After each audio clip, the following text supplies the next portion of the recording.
pasubo alam kanatong tanan nga nahimong kabahin sa kinabuhi sa atong gitalingwan nga igsuon.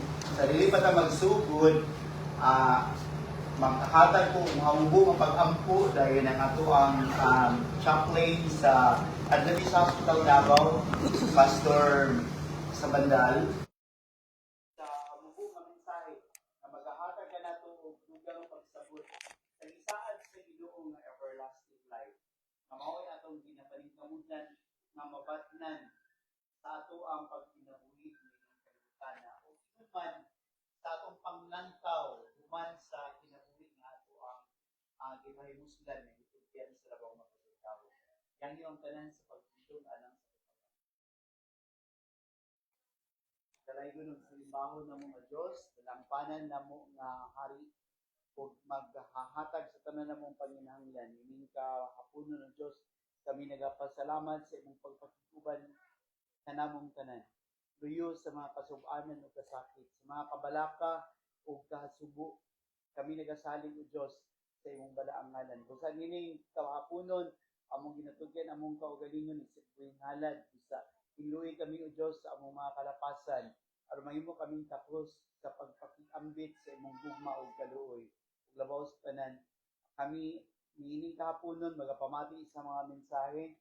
Ginaot pa o Diyos imong hawanan among una-una o kasing-kasing na dili kini magaman sa panguna-una nga kami nakalain-lain og ginuuhan apan among gawaton ang pulong sa Ginoo uban sa pagkamapasalamaton tungod kay kini makahatag ka namo og kalinaw ug pagsabot sa imong gugma og kaluoy alang kanamong tanan. Panalangini ang pamilyang Wayan, Taso ug uban pa nga mga pamilya nga nahilang bigit sa mga igsuon nga naa diri karon nagapahulay sa mga tubangan. Now po Diyos ka maghahulib sa ilang kasubo, maghahatag ikaw kalipay sa pagpangalaga diha kanimo aron sa ingon kaming tanan mahimong andam sa imong sa imong pagbalik. Salamat o Diyos sa imong pagtubag sa imong mga pag-ampo, sa imong pagpasaylo sa imong mga salao, sa pagdawat kanamo isip imong mga inanak tungod og alang sa dugo nga imong giula diha sa Kalbaryo sa krus.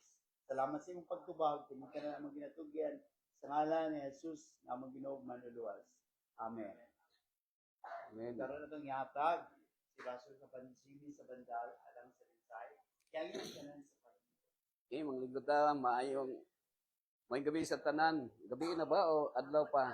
May hapon. So sa nahibaw-an ako si Sir Flong nag-request siya sa ko ang mohimo reg service ang Adventist Hospital. Nahibaw-an ako nga ugma di ay dalon ni sa Cagayan, no?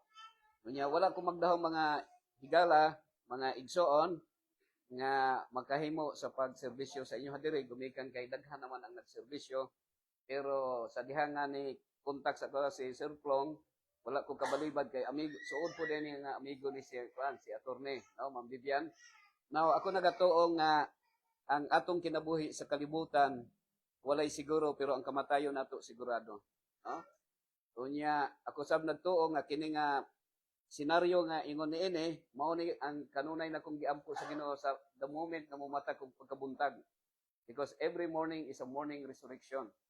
Unya giampo na ko sa Ginoo nga Ginoo kung naa may tao nga akong maistorya karon, akong giampo nga sa di pa mo undang akong ginhawa gusto na ko nga naay mga tao nga mahibalo unsa gyud ang imong gusto, no, unsa imong kabubuton. Ako isulti sa inyo mga igsoon nga walay laing tinguha, walay laing gusto sa Ginoo nga ang tao maluwas, no, makaadto sa gingharian sa langit.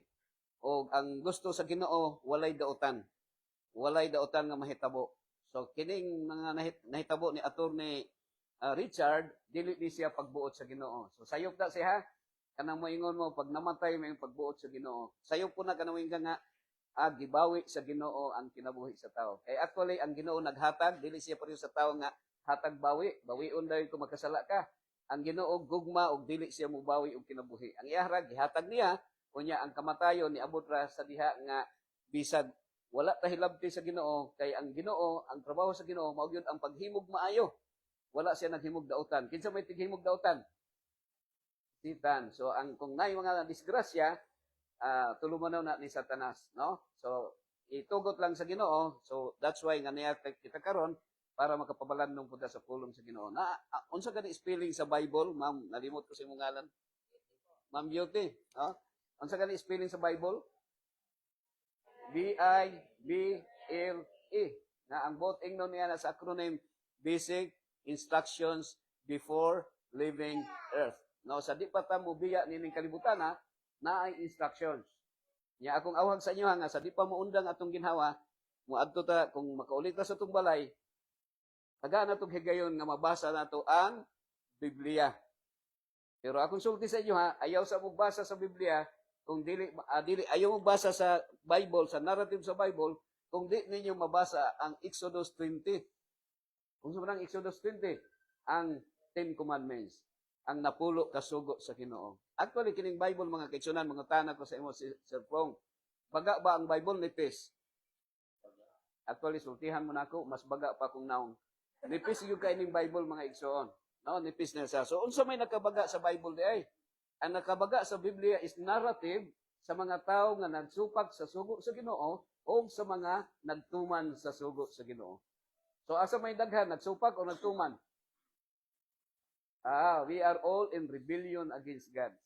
Actually, kung balaod ang hisgutan, kay kini si attorney, abogado man kung balaod yun ang hisgutan, kita tanan, rebelde ta sa Ginoo. Makasasala ta. Now, ang nakaayo lang na ay cross, di ba? Kinsa man ang namatay sa cross? Si Kristo. Kabantay ka ang cross symbol of the Ten Commandments. Kay ang cross, ang vertical relationship, paghigugma sa Dios sa tibok yung kasing-kasing, usog kalag ug hunahuna, na nasa Matthew 22 verse 34 to 40. Unya, ang second is like unto it, kanang horizontal relationship, makahigugma lang ka sa Dios, Ma'am Beauty, kung ang fulfillment mahigugma ka sa imong isikataw, that is horizontal relationship. Mao na siya, vertical, horizontal niya. We are all guilty beyond reasonable doubt. Kita makasasala. Si Kristo namatay sa Kalbaryo sa krus para kita tubson ta sir. Ang bersikulo nga akong ibilin sa inyo karon makita ni sa 1 John 4:8. Unsa gani gingon dito sa 1 John 4:8? Whoever does not love does not know God because God is love. Unya akong gitan-aw ang word nga 4:8 sa Philippians 4:8 giingon dito, whatsoever things is good, whatsoever things is of good report, think on these things. So unsa daw maayo nga butang ato daw hunahunahon. Unya giatrasan ako sa Genesis chapter 4 verse 8, nag-ingon po dito nga ang si Cain iyang gidala si Abel dito sa kapatagan, unya iyang gipatay si Abel. So kanu saan nagsugod nga adunay pagpatay sa diha nga nakasala ang tao o duha pa lang ka igsuon nagpinatsyari na. So kung tan-aw nimo ang senaryo na sa Genesis 4:8 ang usa ka manghod ba to si Cain or usa ka magulang iyang gipatay iyang manghod. So dinhi nagsugod ang gitawag nga hidden agenda nga mao ang pagpatay og tao. Sa dihang nakasala na ang tao dunay kamatayon og ang kasing-kasing og hunahuna sa tao kung unsa na pagpatay og tao. Mo na mga kaigsunan, so ang mga tao nagpinatyanay. Unya, ang hidden agenda ni Satan mao nag-ingon sa John chapter 10 verse 10, the thief will come only but to steal, to kill, and to destroy. And this God the Almighty is being misunderstood. Ang uban naghuna-huna Sir Plong nga ang Dios mo'y nagpatay, pero dili di ay. Kay ang Dios gugma og ang iyang kaluoy walay katapusan. Maski pag unsa kadautan sa tao ang Dios dili mo patay, pero kung naa may kamatayon, it is the activity of Satan. The thief will come only but to steal, to kill, and to destroy. So naay mga inventions nga nahitabo nga the only hidden agenda is to kill. Ang sakyanan, eroplano, barko ug jeep. Will of God ba, Ma'am Beauty, pagbuot ba sa Ginoo, Ma'am Bibian? Yes or no? Ang eroplano, barko ug jeep, pagbuot ba sa Ginoo, yes or no? So no siya. Ang tawag na people's intelligence, gihimo sa tao. Pero ang God's principle, God's prescription, walay pollution. Oh, ang resulta ng ano na ang resulta sa eroplano, barko, jeep na itambutso. Unsa mo gawas sa tambutso? Aso. Oh. Pero okay ra ng aso kay naroon sa likod kung ingong sakyanan na itambutso sa likod raman, ang problema kung ang tao magbutang tambutso sa baba, sa tambutso sa baba, sigarilyo no? Sigarilyo. Saada na siya ha. So ang God's prescription, ang atong imnon unsa raman? God's prescription, unsa raman imnon nato dapat? Ha? Unsa ra may imnon? Tubig ra. Pero ang people's intelligence, people's invention, or people's idea, naghimog kape ug coke. Manong inom tag kape ug coke. So manang mutaas atong sugar. Diba? Sana na siya mga higson. So, lahi ang people's invention, lahi ang God's prescription. So, ang God's prescription is absolute good, no mixture of evil. So, anything, no? Manang ningon ni Jesus sa John chapter 10, verse 10, I come to give you life and to have it abundantly. So, the only objective of Jesus Christ is to give us life. Life ra yun. Pero for the meantime, na ining kalibutan na, shorter lamang atong lifespan, mamatay man kita bisan unsaon, but praise the Lord, the most important na atong gi-desire is resurrection of the righteous. Kanang gitawag eternal life. So ngano man nga kita ang uban naghunahuna nga kanang people's invention ra na siya or people's kanang intelligence kanang lain-lain ang atong pagtulunan. Lain-lain atong pagtulunan. Pero ang Ginoo na isa gitawag God's principle. God's principle. So karon makasasala man kita tanan bisan unsaon. Kay pag-ingon sa Ginoo nga do not kill, mo patay man gyud ang tao. Kani gi-magnify na ni Jesus bisag moingon ka kuanggol tunto buang sa ingnon nimo imong silingang buang-buang man nakapatay na ka na nakasalang pagpatay. Unya niingon ang 10 commandments nga do not commit adultery, pila ka buok asawa ang asawahon. Pila ka buok? Di ba isa lang? Pila ka buok ang pamanahon? Di ba isa lang? Di ba? Kay do not commit adultery man. Pero ang people's intelligence, pwede man mga sawag daghan. Pwede man na-develop ang gitawag nga human rights, mao nang divorce. Mag-divorce ang tao. But God's prescription or God's principle, only one wife and one husband. So kita, tanang magkasasalata, di-magnified pa yun ni Jesus. Mga awa, magko'y kabit. Okay ra, wa mo ko ng minyo, okay kabit. Pero, kung nakatanaw na kag usa ka babae nga naibog ka sa imong kasing-kasing, according to Jesus, you're already committing adultery. So, kita tanan sad-an ta kay wa may tawo nga dili kuan kanang mga lalaki, di ba? Kung ang mga lalaki kumutan og TikTok niya na magsayaw-sayaw nga naghubo, maibog man. So nakasala na, nakapanapaw na. So kung kita nakapanapaw, unsa man, nakasupak ta sa sugo sa Ginoo. But praise the Lord, ang nakanindot lang kay sa di pa moundang atong ginhawa, makahinulsol ta sa atong mga sala. There is only one agreement nga ikaw pasayloon sa Ginoo. Siguro sa tawhanon nato nga mga biases mga tao, sige kinahanglan ka mag-appeal ka ani sa amo ang grupo para maluwas ka. Mag-anin imong himuon, kinahanglan magsimba ka permi, kinahanglan magtuman ka sa sugo sa Ginoo, kinahanglan di naka magbuhat og binuang. Pero there is only one agreement of God nga pasayloon ta sa Ginoo. Kung maghinulsol ta sa atong mga sala, mangayo tag pasaylo sa Ginoo, tingali di na nato maihap ang mga sala nga nahimo nato, pero mayon ta Ginoo pasaylo ako sa mga sala. Pero unsa ra may paagi nga para pasayloon ka sa Ginoo? There is only one agreement. Pasayloa ang nakasala sa imuha. Mga igsoon. Of course, we have different mga ideas on how para maluwas, but I want to tell you, the real doctrine of God is salvation is by grace. Giluwas na tatanan ni Kristo diha sa dugo sa cross, sa Kalbaryo nga gibitay siya sa cross, giluwas na ta. Nya unsa raman ang himuon nato ingon nga luwas na. Kita nga giluwas, ato na lang sundon kung unsay gusto sa Ginoo. Pero remember, dili ang imong pagkabuutan, dili ang pagtuman sa sugo sa Dios, dili gumikan kay di na kamukaon og mga karne or di na kamo sigarilyo, ang kaluwasan is grasya sa Dios. Ako nagato in my personal conviction nga maski pagkusog ka man ni garilyo, maski pagkusog ka mong inom tanduay kung sa wa pa ka naundang yung ginawa niya, kahinulsul ka, Ako nagatuo nga ang Ginoo gugma ug andam mulo sa to. Say judgmental ra kay ta. Hunahuna na to kini palahubog di ni maluwas, di ba? Mao man ato mga hunahuna. Kini daghanig uyab di ni maluwas. Naay joke nga istorya, joke rin ha. Pag abot sa langit, ingon man ditong naa ditong Madre kay naluwas siya. Na may prostitute po dito. Naaman ang panito, mga prostitute na luwas man po. Mga kaigsunan, ang kaluwasan sa tanang tao nga makasasala. The more nga dako ang imong sala, the more nga ang gugma sa Ginoo naa sa imong hadiya. O kung ato nang gibati nga kita sad-an, the more nga ang grasya sa Dios maana ka nato mga kaigsunan. So I hope nga kini it's a reminder sa matag sa kanato. Ako nagatuo na si Attorney Richard Wayan, ma-recall na ko nga na-admit ni siya kadaghan. Ako as a chaplain, sa di pa muundang ang ginhawa sa mga pasyente, kahinulsol na siya mga igsoon. No? Kita, sad-al man kita, no? Nayusahay, nag-away ta sa atong igsoon, kay ang yuta nga gibaligya, ang 100,000 lang, niabot na mag 10 million, niya, wala tatagai, suko kay ka. Ang uban sa to, mag-hire o ka ng DDS para ipapatay ni mo imong igsoon. No? Suko ka.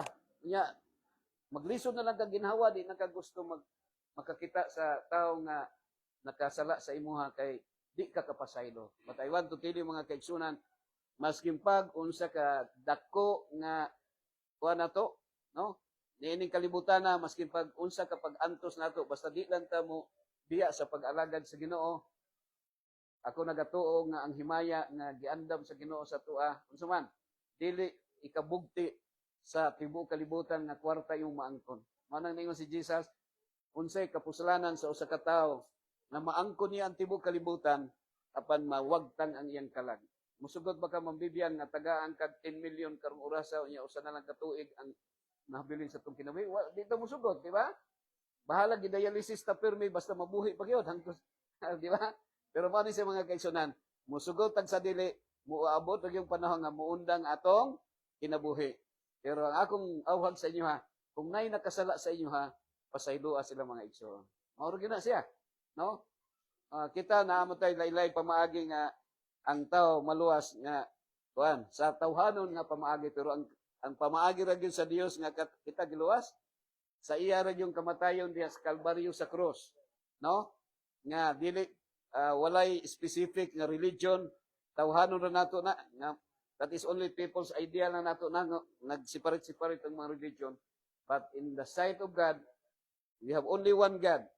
We have only one prescription and one kanang itaw principle nga ang Dios gugma, no? Usbon ako 1 John 4:8, whoever does not love does not know God, because God is love. I hope nga kini nga reminder sa matag sa kanato, because tawhanon nga kahimtang natay mga kaaway nga gihambin gibatunan, usahay actually the greatest enemy nga we need to conquer is ourselves, ang atong kaugalingon. Pero kung naa si Kristo sa tua, niingon si San Pablo sa Philippians 2:5, let the mind of Christ be in you. The character, the behavior, or the attitude of Jesus Christ. Pagka mapinasayloon, mahigugmaon, ug mapainog sa anon. Ang pinakakuan diha sa di pamundang atong ginhawa, kanang makapasaylo ta. And then, Philippians 1:21, for to me to live is Christ, to die is gain. Mamatay ta anytime, sa karong orasa, ang kamatayon, ginansya. And the greetings is, congratulations, kanatong tanan, nga mamatay diha sa kamot sa Ginoo. Ang Dios, magapanaling mag-ampot ha, duko lang itong mga ulo, mga igsoon. Dalay ko nga Dios, amahan na mo nga nakasalangit, niining taknaa, amahan sa kahaponon, luyo sa kahimtang sa imong anak nga si Attorney Richard Wayan. Kami amahan, nagpasidungog kanimo. Salamat sa kahigayonan nga kami nakapamalandong sa imong mga pulong.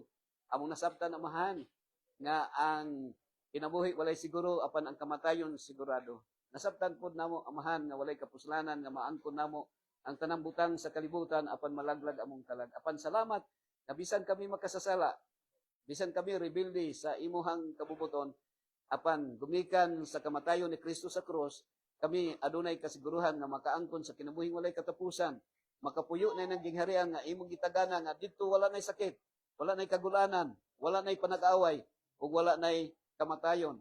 Kung maangko namo kana amahan, kung kami maghinulsog sa among mga sala, mangayog pasaylo o pasayloon sab namo ang mga nakasala sa mga. Ani ay mong anak Ginoo, akong giampo ang mga sakop sa panimalay.